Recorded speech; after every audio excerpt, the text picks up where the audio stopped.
he left that job, came to India, and many of the brothers here, they impressed upon him the need to work among children. Now, taken SBS to such a wide sphere. And I'm Johnson Philip, the media chief of SBS. So I'm here to tell you about SBS, but then as far as the history part is concerned and statistics, we would better ask Brother Abraham Thomas to explain those things to us. The Brethren movement started in Kerala in the year 1899. After half a century, a brother known as Emmy Cherian, who left the job as a teacher, and he started the movement known as the SBS. SBS is for the children. And now the SBS ministry is flourished all over India and crossed the barriers of India and moved to different neighboring countries. What do the letters SBS signify? SBS is a Malayalam word, Suvisheshakan Bala Sangham. Suvisheshakan means evangelistic fellowship for children. This is run by the assemblies and men of God, and they are doing a ministry for the development of our children. In each and every assembly, we have the SBS unit. From there, we develop the children, we present gospel to them, we train them, and as an outreach ministry, we started going out from the assemblies to reach the unreached children of India. What did the very first SBS program look like? In 1953, Emmy Cherian left his job in Kerala. He went to Madurai in Tamil Nadu. At that time, he had a desire to do something for the children of Kerala. He has arranged camps for them.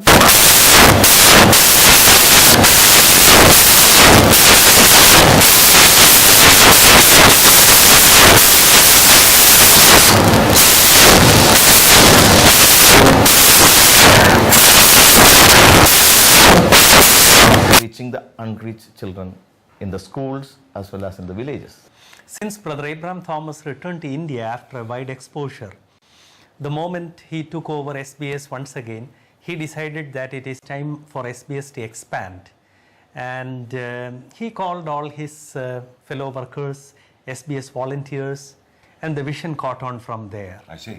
Yes, and SBS suddenly grew in an explosive manner from there onward. In fact, there was a conference at a place known as Paipad in Tiruvalla, a place where this vision was communicated to the people and from where the explosive growth started. Immediately after the Paipad conference, SBS added a number of programs. A large number of volunteers, they came to SBS. SBS has no paid workers. The expense is minimum, whereas the effectiveness is very high. Well, you see, that's one of the great things that I want to communicate, especially to the people in the West, about the work in India. You get so much done with so little.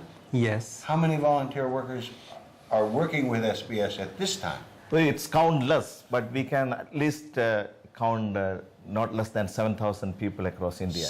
They take care of vacation Bible schools, managing them, teaching there, coordinating them, translation, distribution, all kind of activities are managed by this volunteer group of about 7,000. 400 to 500 might be in Christian ministry. The rest of them are either students or are in full-time job, professional jobs. Well, Housewives. Housewives. How in the world do you equip that many people to do the work? That's a good question. The first challenge when I went out of Kerala and introduced the ministry to the believers in different states, they asked, we don't know how to teach these children. As far as I'm concerned, I am no good with children. That's why. That's why. I can talk to you. Yes. But with children, I am. Well, Could you train me? why not? You think so? Oh, yes. You mean anyone can do it? Of course. Not anyone. maybe anyone, but Yeah, those who have a burden for the children, they can definitely do even it. people who think they could not. Our They do volunteers includes doctors, engineers, housewives, evangelists, and people from all walks of life. I see. Even retired people. Like myself. I see that pointed. I know who that was pointed at. I didn't say that. Well, a country like India, we have at present 1.15 billion people living in this country. Let me say a word to the people in the West. If I could define India in a word, one word, it would be people. People are everywhere, huh? That's Yeah. Yes, that is your big resource here, huh? And we are going to overtake China by 2030 We are expecting that by 2040 our population will be 1.5 billion. And who will evangelize the people at that time? If the Lord's coming is tarrying, it's our responsibility to train the younger ones.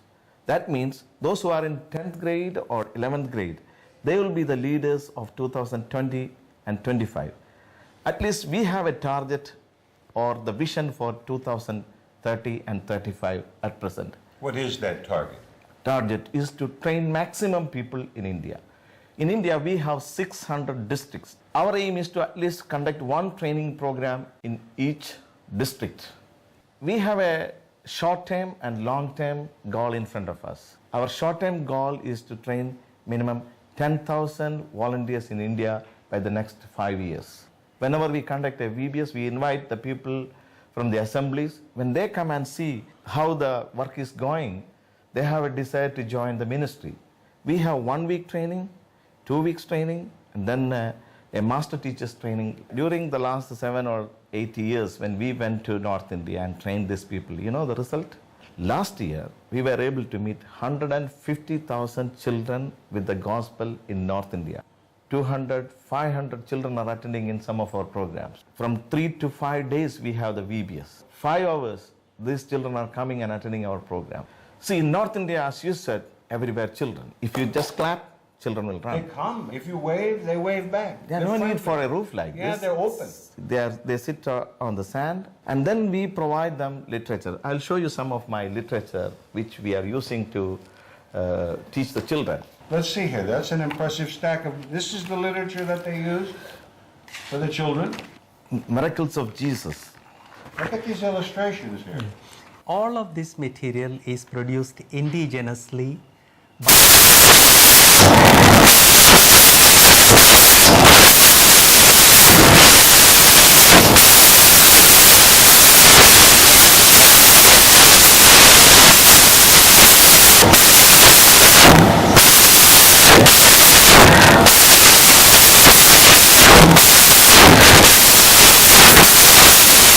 We don't have a LCD projector or mic system or electricity. Call the children, ask them to sit, teach them some songs, present gospel through the visual aids. In one VBS, we teach one book only. Okay. 5 days, 5 lessons are there. And the gospel.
This is in English.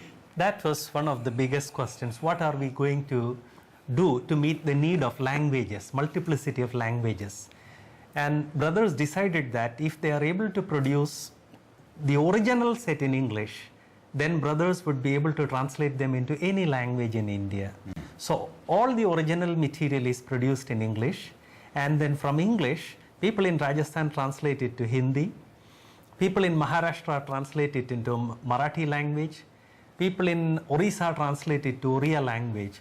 So though what Brother Abraham showed here is in English, that is only the original material, which is then translated into as many Indian languages as are needed. So far we have produced in 13 languages, and we have an aim to produce in 15 languages by next year. All of this material is printed in a very huge press which is owned by one of our brothers. I see. And he has been very generous, gives us the best possible rates, and he allows us to pay as and when money is available. So it's a ministry to him. For him it's a He's ministry. not in it for the money. Not at all. Not He's at all. serving the Lord. Yes. And not only we produce the literature for the VBS, we produce Sunday school books in Sunday school textbooks and workbooks in different languages of India. As the Lord said, disciple them. This is the material we use to teach them in children's club as well as in the Sunday school. We have a target of producing these books in 10 languages, at least 5 textbooks and 5 workbooks. That's your target, 10 languages. That's right. These are the textbooks and these are the workbooks for the children.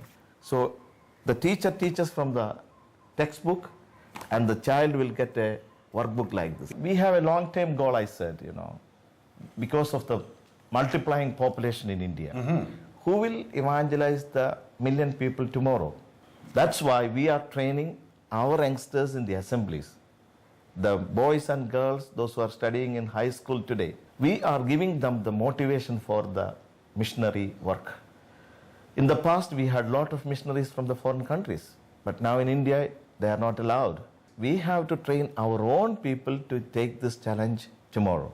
That's why every year we produce missionary stories. So far, we have produced 12 missionary stories like this. This is the story of Jim Elliot. This transformed many children. When they get a secular job or when they go as a missionary doctor or a nurse, they have a desire to serve the Lord in the community where they live. And we are trying to develop our younger generation for the missionary work. Children's program is only one portion of SBS. SBS also has what is known as Teens Camp. The brothers and sisters who work among children, they felt that there was a need to give doctrine.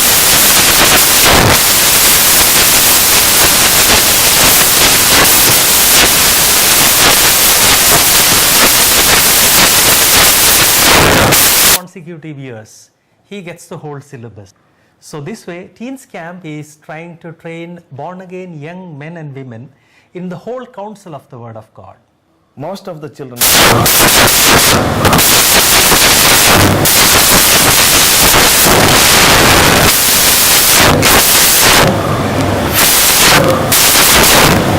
there will be chances for them to drift from the assembly background and join New Generation Church. Or be lost altogether. That's There right. is every possibility of that. We lose people when they go into higher education. That's the place where we lose most of our young people. So you're preparing them at teen camp to face that challenge. Yes. Yeah. By the time they complete 12th, we will be giving them career guidance. We will be giving them the fundamental doctrines. We are giving them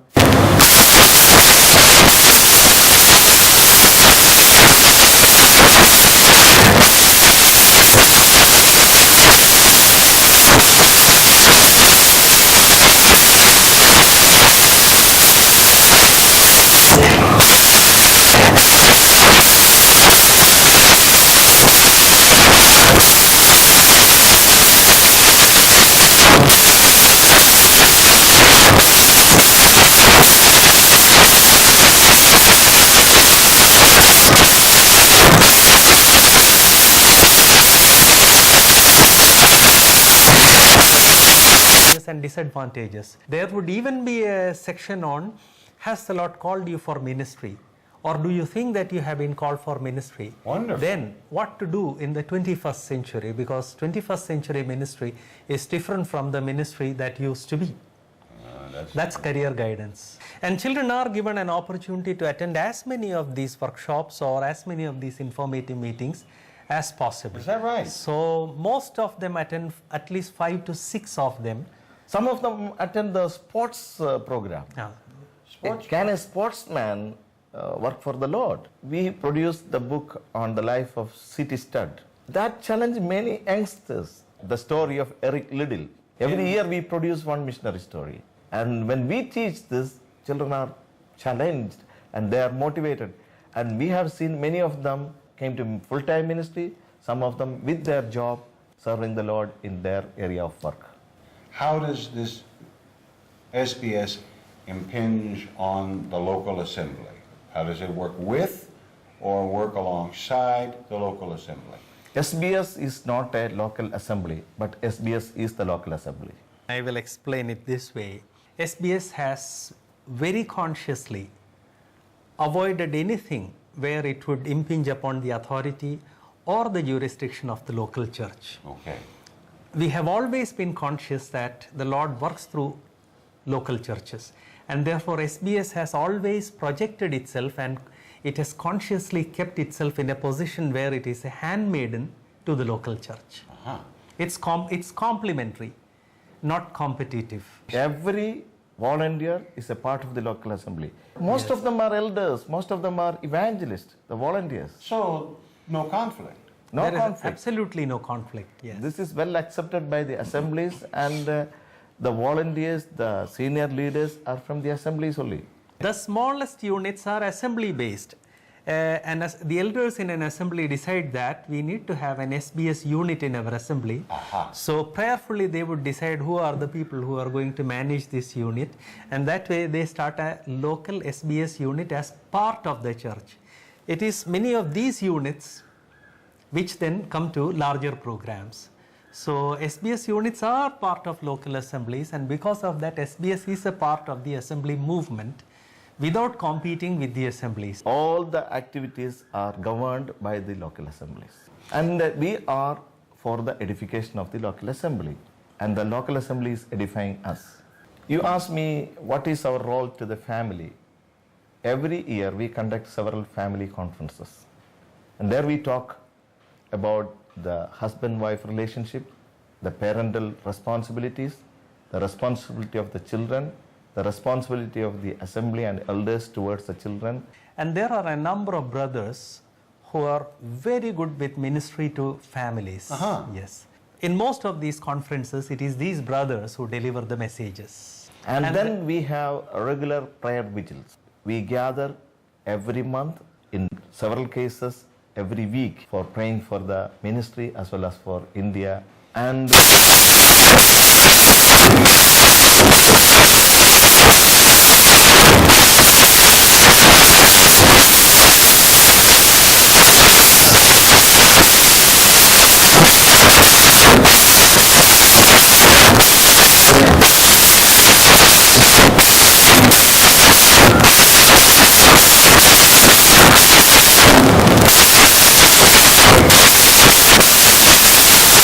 they can pray throughout the month.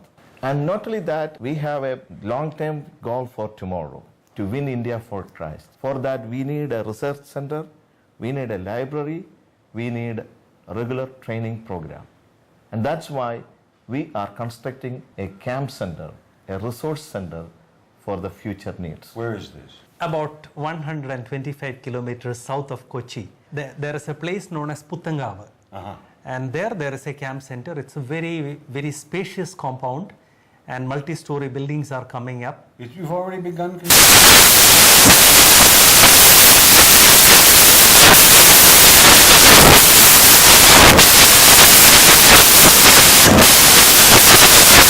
necessary infrastructure. The second stage, more rooms are coming up. And in the third stage,